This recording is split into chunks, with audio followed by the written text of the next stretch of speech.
आज देश के कोने कोने से आए हुए मेरे सभी प्यारे बहनों, भाइयों, माताओं, बुजुर्गों, बच्चों, आप सब लोगों को मेरा नमस्कार, सबको मेरा सत श्री अकाल। पूरे देश भर से आज ढेरों हजारों की संख्या में साथी यहां पे जंतर मंतर पे एकत्रित हुए हैं। मंच पे बहुत सारे हमारे साथी बैठे हुए हैं, दिल्ली से, गुजरात से, गोवा से, पंजाब से, हरियाणा से, आगे भी सामने छत्तीसगढ़ से, राजस्थान से, मध्य प्रदेश से, उत्तर प्रदेश से। आप सभी साथियों को मेरा नमस्कार, सबको मेरा प्रणाम, सत श्री अकाल। दोस्तों, परसों दिल्ली की एक अदालत ने हमारे बहुत सारे बस मार्शल साथी भी आए हुए हैं,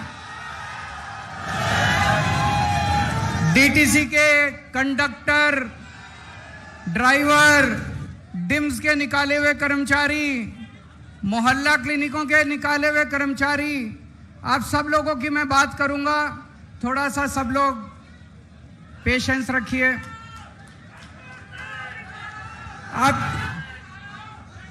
अभी आप लोगों ने अपने कागज भेजे, मुझे आपके कागज मिल गए हैं।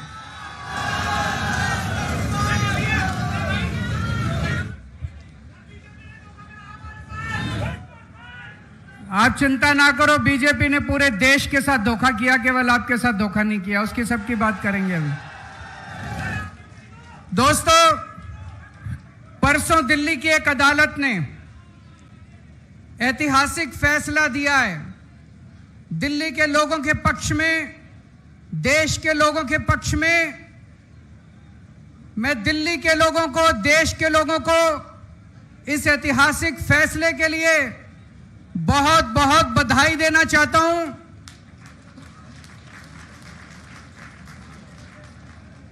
मैं जज साहब का बहुत बहुत शुक्रिया अदा करना चाहता हूं।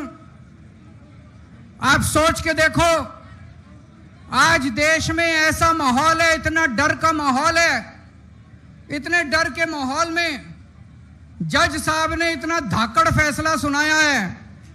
एक बार जोरदार तालियों के साथ जज साहब का शुक्रिया अदा कर दीजिए। पिछले 4 साल से मोदी जी ने और अमित शाह जी ने षड्यंत्र रच के दिल्ली के लोगों को बहुत परेशान किया, बहुत दुखी करा। उन दोनों ने, मोदी जी ने और अमित शाह ने षड्यंत्र रच के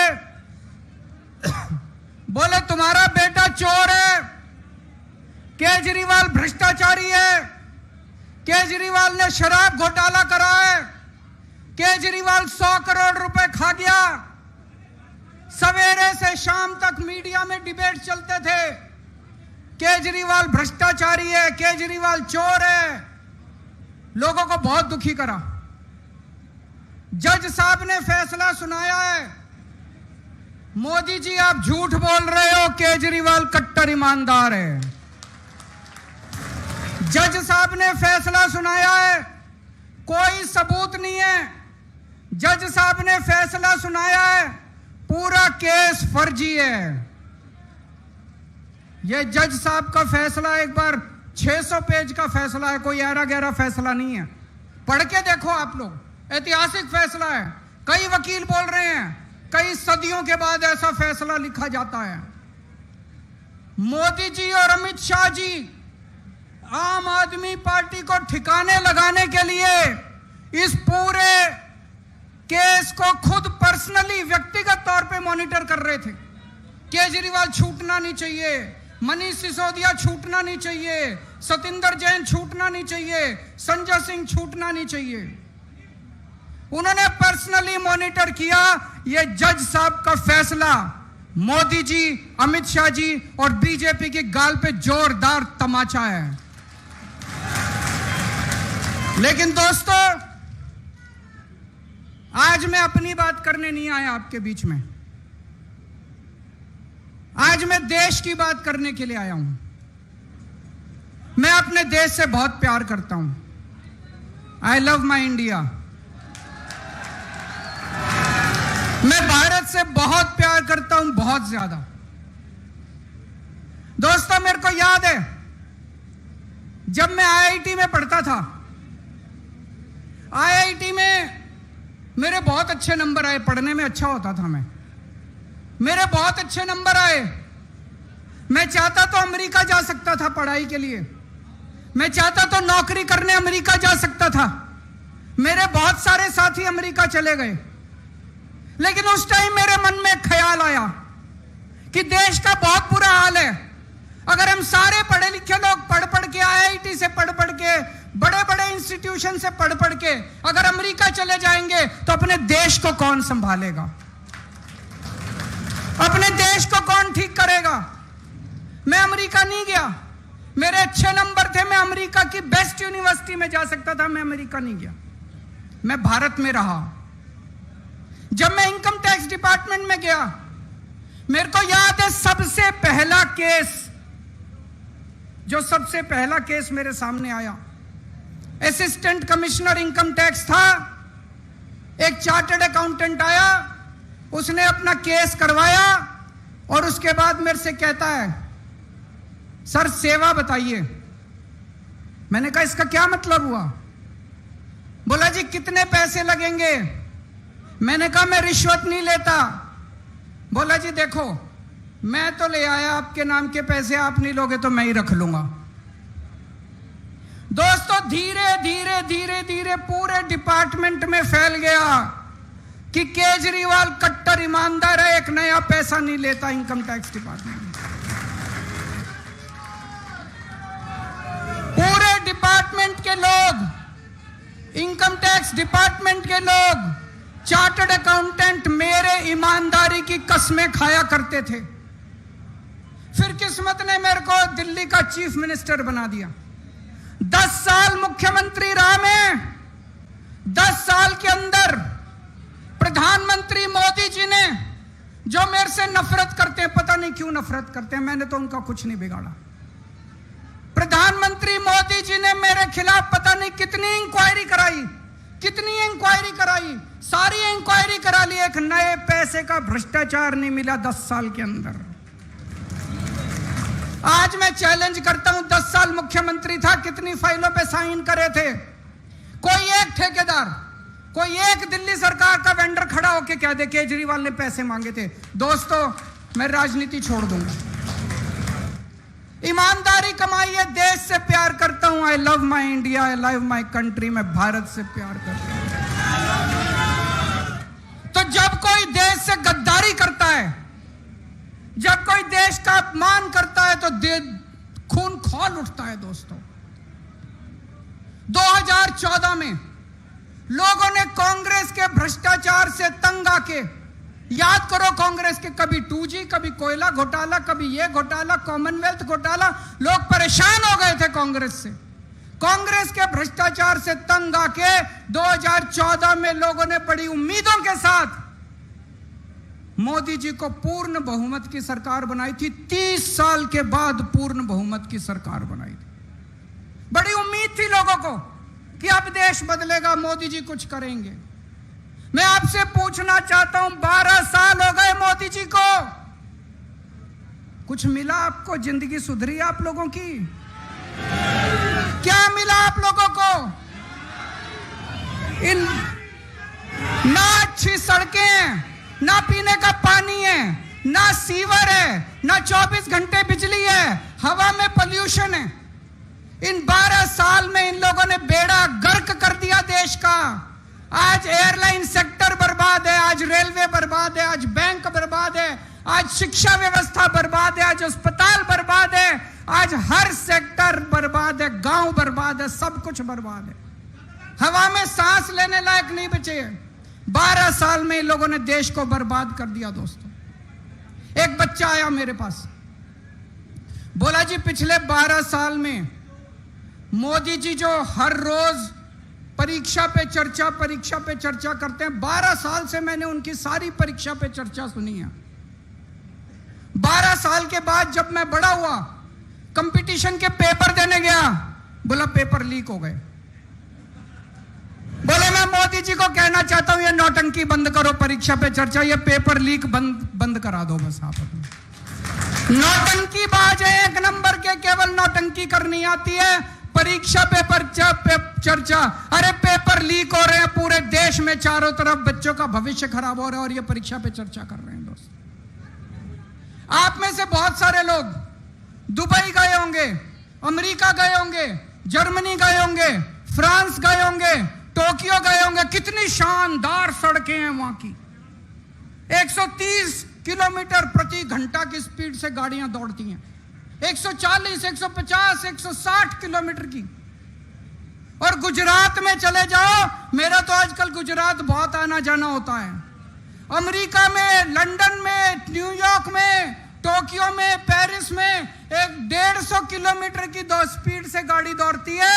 गुजरात में 30 किलोमीटर की स्पीड से गाड़ी दौड़ती है। गुजरात में मैं झूठ नहीं बोल रहा। आप राजकोट से, मैं अभी गया था, राजकोट से जूनागढ़ 104 किलोमीटर है। 104 किलोमीटर जाने के 4 घंटे लगते हैं, 4 घंटे। 30 किलोमीटर की स्पीड से, क्यों? गड्ढे ही गड्ढे, गड्ढे ही गड्ढे, गड्ढे ही गड्ढे। अरे सारी दुनिया चांद पे पहुंच गई, इनसे 12 साल में सड़कों के गड्ढे नहीं बढ़े गए। सारी दुनिया चांद पे पहुंच गई, ये अभी तक सीवरों के ढक्कन लगाते रह गए। सीवर के ढक्कन नहीं लगे इन लोगों से अभी तक।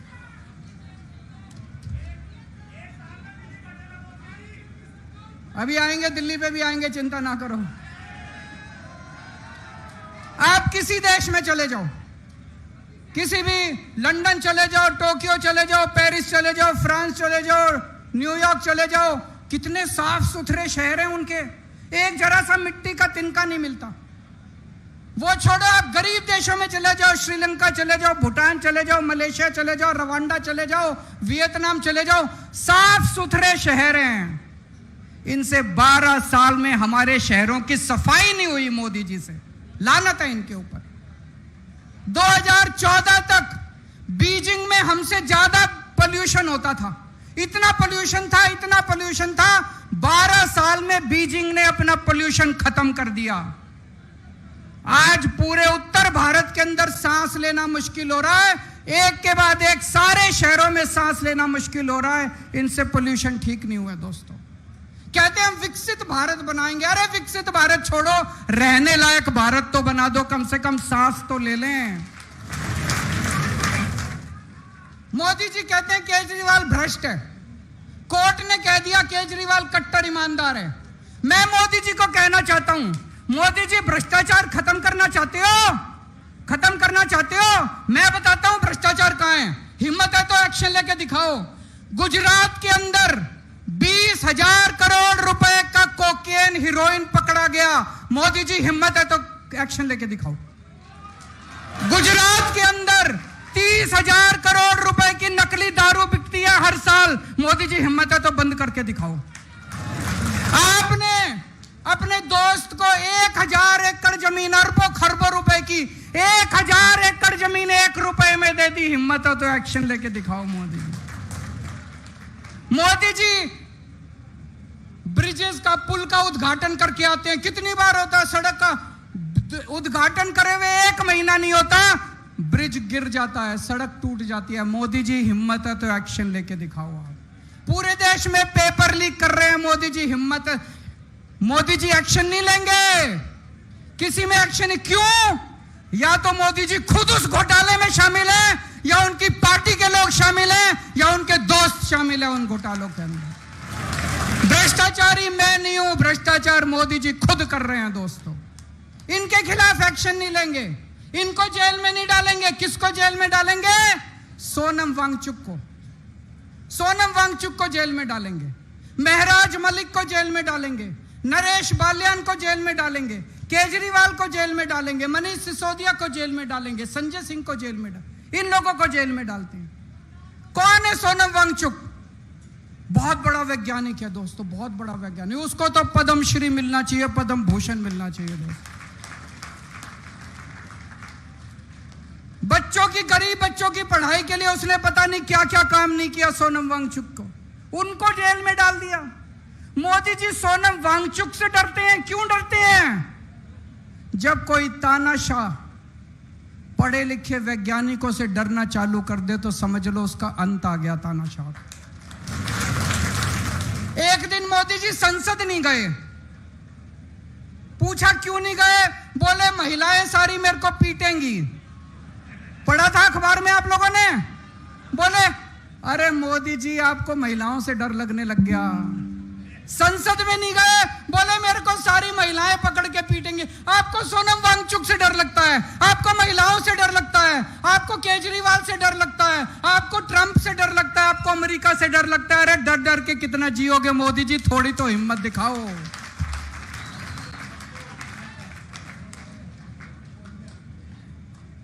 मुझे गिरफ्तार करके मोदी जी ने और अमित शाह जी ने बड़े बड़े संदेश दिए हैं। उन्होंने संदेश दिया है, खबरदार अगर सरकार में कोई ईमानदारी से काम करेगा, अगर कोई ईमानदारी से काम करेगा केजरीवाल वाला हाल कर दूंगा तुम्हारा। उन्होंने संदेश दिया है। आम आदमी पार्टी जब आई थी, हमने आम लोगों को टिकट दिए। देश के युवाओं ने अपनी नौकरियां छोड़ दी, अपनी तनख्वाह छोड़ दी, अपने धंधे बंद कर दिए, सब राजनीति में आ गए। सबको लगा कि अब हम देश बदलेंगे। हमारी पार्टी में सारे आम लोगों के लड़के लड़कियां, आम लोगों के बच्चे हैं, आम युवा हैं जिनको टिकट मिली। कोई मंत्री बन गया, कोई मुख्यमंत्री बन गया, कोई एमएलए बन गया, कोई कुछ बन गया। हमारी पार्टी के अंदर एक उम्मीद थी कि नौजवानों को राजनीति में आना चाहिए। मोदी जी ने संदेश दिया, खबरदार राजनीति में आए, केजरीवाल वाला हाल कर दूंगा तुम्हारा। देश के अंदर लोगों की उम्मीदें खत्म हो गई थी। लोगों ने कहना चालू कर दिया था इस देश का कुछ नहीं हो सकता। आम आदमी पार्टी आई, आम आदमी पार्टी ने एक उम्मीद दी। स्कूल ठीक किए, अस्पताल ठीक किए, बिजली ठीक की, पानी ठीक किया, सड़कें ठीक की। आम आदमी पार्टी ने उम्मीद दी कि देश ठीक हो सकता है, देश सुधर सकता है। 140 करोड़ लोगों को उम्मीद बंदी की देश ठीक हो सकता है। मोदी जी ने केजरीवाल को गिरफ्तार करके 140 करोड़ लोगों की उम्मीदों पे पानी फेर दिया। दोस्तों, एक साल पहले इनकी दिल्ली में सरकार आई थी। आज दिल्ली सरकार के भुक्तभोगी यहां सारे खड़े हैं। ये मेरे को भी इन्होंने भेजा है, इनके विजेंद्र गुप्ता जी ने ये ट्वीट करा था। ये ट्वीट है 11 नवंबर 2024 का। मैं सभी बस मार्शलों को आश्वस्त करता हूं कि भारतीय जनता पार्टी दिल्ली की सत्ता में आते ही 60 दिनों के अंदर बस मार्शलों को नियमित कर देगी। हो गए भाई नियमित? धोखेबाज विजेंद्र गुप्ता, धोखेबाज बीजेपी, धोखेबाज प्रधानमंत्री, धोखेबाज गृह मंत्री। मेरे को याद है प्रधानमंत्री जी खुद आके कह के गए थे दिल्ली में कि 8 मार्च 2025 से दिल्ली की हर महिला के अकाउंट में 2,500 आगे 2,500 रुपए। भाई अगर देश का प्रधानमंत्री झूठा हो तो उस देश की तरक्की कैसे हो सकती है? फिर देश के लोग किसके पास जाएंगे? अगर देश का प्रधानमंत्री सरेआम स्टेज से खड़ा होकर झूठ बोलने लगे। आज यहां पे बस मार्शल आए हुए हैं, 10,000 बस मार्शल निकाल दिए, 10,000 डीटीसी कंडक्टर, डीटीसी ड्राइवर निकाल दिए इन लोगों ने, मोहल्ला क्लिनिक के कर्मचारी निकाल दिए इन लोगों ने, डिम्स के कर्मचारी निकाल दिए इन लोगों ने, हॉस्पिटल में काम करने वाले डेटा एंट्री ऑपरेटर निकाल दिए इन्होंने। अरे इतनी महंगाई में मुश्किल से नौकरी मिलती है। अगर 2 लोगों को नौकरी दे सको तो दे लो, नहीं तो कम से कम लोगों की नौकरी तो मत छीनो। दोस्त, आज पूरी दिल्ली दुखी हो रही है इन लोगों से। सारी सड़कें टूटी पड़ी हैं, चारों तरफ गंदगी गंदगी हो रही है। लोगों के घर में काला पानी आ रहा है, पीने का पानी नहीं है। पहले हमारे टाइम में 24 घंटे बिजली मिलती थी, अब बिजली के लंबे लंबे पावर कट चल रहे हैं। पूरी दिल्ली बर्बाद हो गई। आज दिल्ली वाले याद कर रहे हैं, यार इससे तो केजरीवाल ही अच्छा था। आज चुनाव करा लो दिल्ली में, कितनी सीट आएंगी? आज चुनाव करा के देख लो दिल्ली में। कुछ लोग कहते हैं मोदी जी से देश नहीं संभल रहा, कुछ लोग कहते हैं मोदी जी को देश चलाना नहीं आता। मेरा कहना है दोस्तों, ना तो उन्होंने देश चलाना, ना उनका कोई इंटरेस्ट देश चलाने में, ना उनको सरकार चलानी। उनको देश से कोई लेना देना नहीं है। देश जाए भाड़ में उनकी बला से। उनको केवल एक ही चीज है, सत्ता की हवस है, केवल और केवल सत्ता चाहिए। सुबह से उठ के शाम तक मोटा भाई और मोदी जी केवल बैठ के ये देखते हैं कि सत्ता कैसे लेनी है। सत्ता के लिए तरह तरह के षड्यंत्र रचते हैं, तरह तरह के षड्यंत्र करते हैं। इनको चाहे एसआईआर करनी पड़े, चाहे वोटर लिस्ट से नाम काटने पड़े, चाहे वोटर लिस्ट में नाम जोड़ने पड़े, चाहे पैसे बांटने पड़े, चाहे साड़ियां बांटनी पड़े, चाहे लोगों को मरवाना पड़े, जो मर्जी करना पड़े, इनकी बला से देश भाड़ में जाए। इनको केवल सत्ता चाहिए।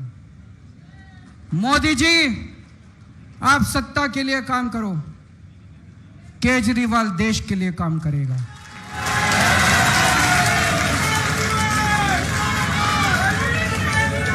दोस्तों, ये वही जंतर मंतर है जहां पे देश के लोगों ने हुंकार भरी थी और देश भर से कांग्रेस का सफाया हो गया था।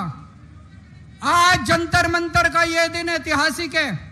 वो दिन भी याद है, वो दिन था 4 अप्रैल 2011।